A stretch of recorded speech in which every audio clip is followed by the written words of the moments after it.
Assalamualaikum warahmatullahi wabarakatuh. Perkenalkan, nama saya Hasan Basyara Syahid, mahasiswa dari IAIN Surakarta, Fakultas Ekonomi Bisnis Islam, Manajemen Bisnis Syariah.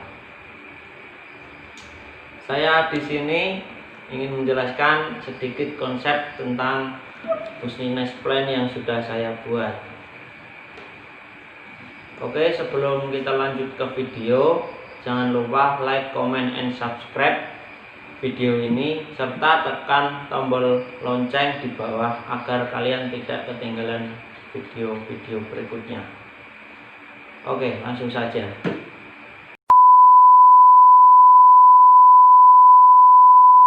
Oke, langsung saja saya akan menjelaskan sedikit konsep business plan yang sudah saya buat.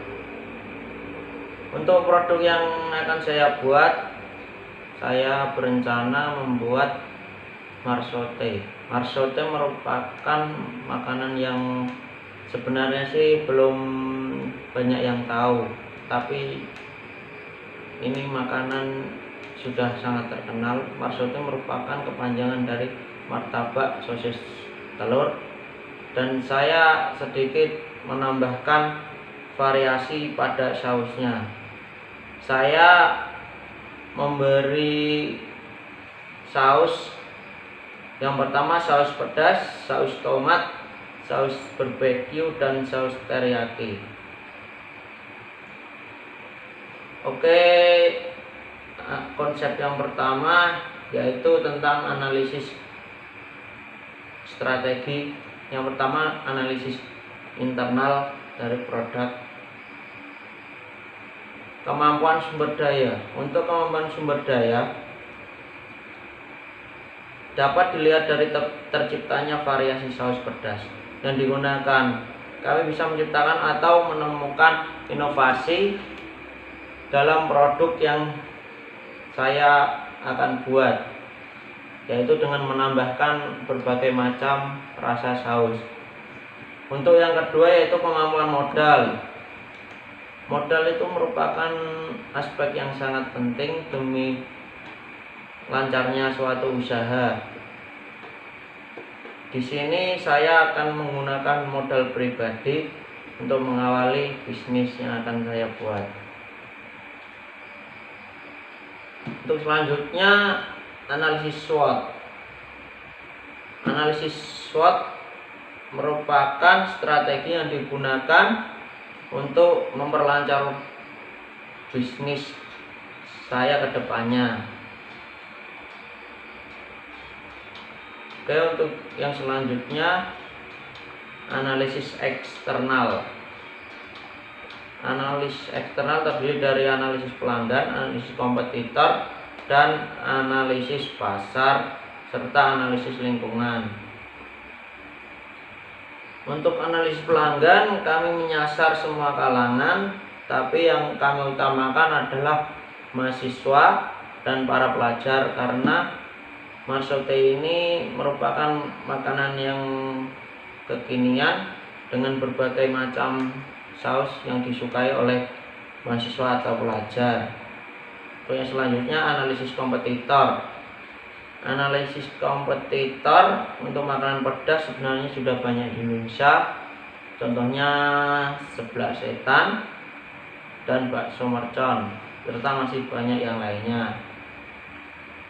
Untuk analisis pasar, kami sebetulnya sudah mempunyai target, karena dengan mengunggulkan rasa pedas, kami yakin bisa menyasar ke semua kalangan, termasuk kalangan tingkat atas maupun kalangan tingkat bawah, dengan harga yang cukup terjangkau.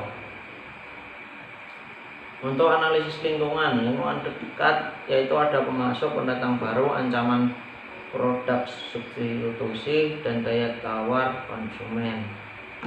Untuk pemasok, bahan baku yang saya gunakan itu cukup banyak tersedia di pasar, sehingga kami tidak akan kesulitan dalam mendapatkan bahan baku. Untuk yang kedua yaitu pendatang baru. untuk pendatang baru mungkin akan menjadi ancaman yang serius, karena dengan pangsa pasar yang besar akan menciptakan pesaing yang akan bermunculan.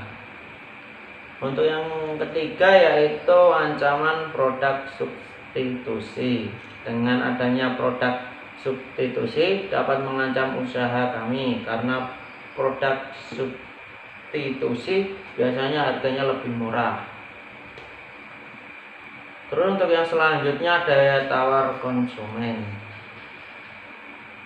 Daya tawar konsumen dapat berpengaruh terhadap tingkat harga di pasarannya. Yang selanjutnya, lingkungan jauh.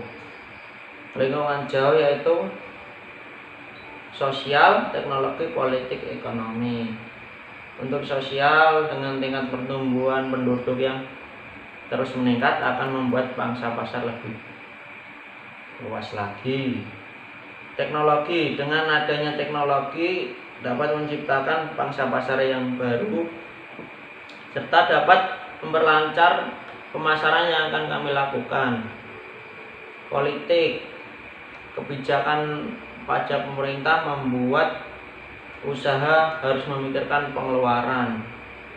Tidak hanya pengeluaran untuk membuat produk, tapi pengeluaran yang lainnya seperti pajak dan lain-lain.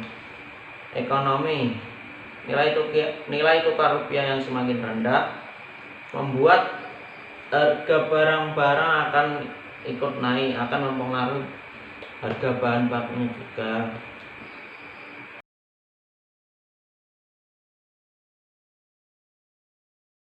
Untuk yang selanjutnya, rencana pemasaran. Rencana pemasaran terdiri dari segmentasi, target, dan posisi. Untuk segmentasi ada 3, yaitu segmentasi demografi, segmentasi geografi, dan segmentasi psikografi. Untuk analisis segmentasi demografi, maksud tulis kami mempunyai segmen berbagai usia, jenis kelamin, dan semua kalangan dari bawah sampai atas. Tapi yang paling kami utamakan adalah mahasiswa dan pelajar. Untuk segmentasi geografi, maksud tulis lebih menargetkan ke kota-kota yang dekat dengan kampus, karena memiliki pangsa pasar yang cukup besar. Untuk segmentasi psikografi, maksudnya tulus ditujukan untuk semua kalangan, semua usia. Maksudnya tulus juga memiliki jenis varian rasa saus yang berbeda-beda, sehingga konsumen kalangan bawah bisa ikut merasakan saus yang belum pernah mereka rasakan.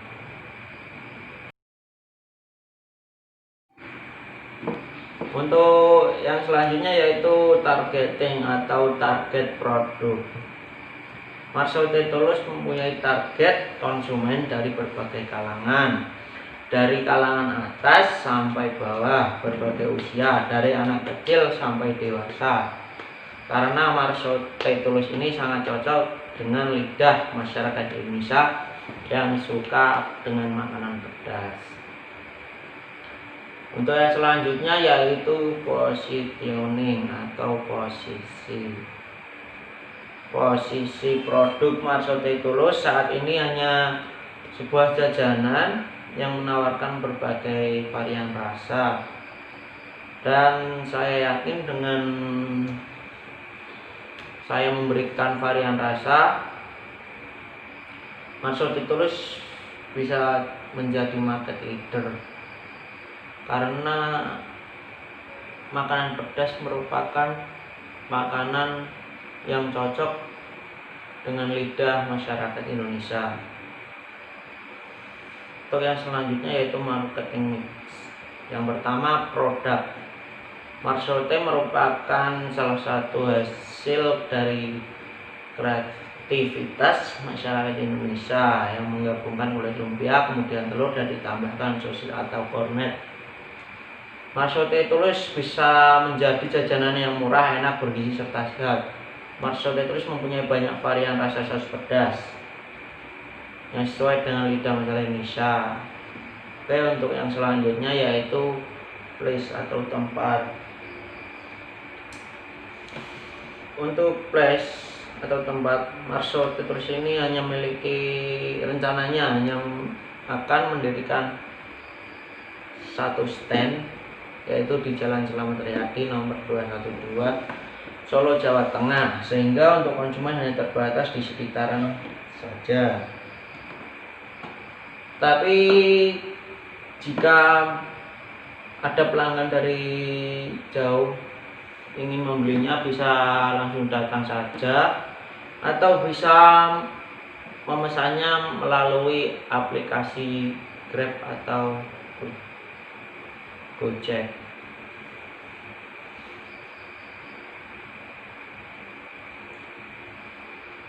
Yang selanjutnya yaitu promotion atau promosi. Marso Petrus berencana ingin melakukan promosi melalui sosial media seperti Facebook dan Instagram serta WhatsApp, sehingga akan banyak masyarakat yang bisa lebih tahu tentang produk Marso kami, sehingga masyarakat tersebut bisa memesannya melalui aplikasi Gojek maupun Grab. Untuk harga, Marso Petrus sebenarnya mematok harga yang cukup murah, yaitu 5.000 Marso dengan saus biasa atau saus pedas.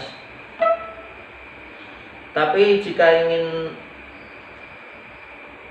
menambah saus, hanya membayar 1.000, dapat tambahan saus, bisa memilih saus barbecue, teriyaki ataupun saus tomat.